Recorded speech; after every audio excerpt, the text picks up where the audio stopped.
Pertahanan Israel melemah dan ribuan tentara ditarik dari Gaza, Jerman justru memperkeruh konflik. Jerman berniat memasok lagi sekitar 10.000 senjata ke Zionis untuk mendukung genosida di Gaza. Dilansir dari Al-Mayadin pada Rabu 17 Januari, rencana pengiriman ribuan peluru tank ke Israel tengah dipertimbangkan. Menurut laporan dari sebuah majalah di Jerman, pengiriman senjata itu awalnya memang permintaan dari Zionis. Yang mana sejak bulan November 2023 lalu, Zionis meminta Jerman memberikan 10.000 peluru presisi kaliber 120 mm. Diketahui Jerman memang jor-joran membantu Israel sejak awal perang dengan Hamas. Bahkan sejak operasi Banjir Al-Aqsa, Jerman memberikan prioritas untuk memenuhi permintaan ekspor peralatan militer Israel. Jerman sendiri memang mendukung Zionis untuk memerangi Hamas di Gaza, Palestina.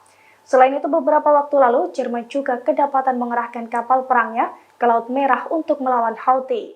Download Tribun X sekarang, menghadirkan lokal menjadi Indonesia.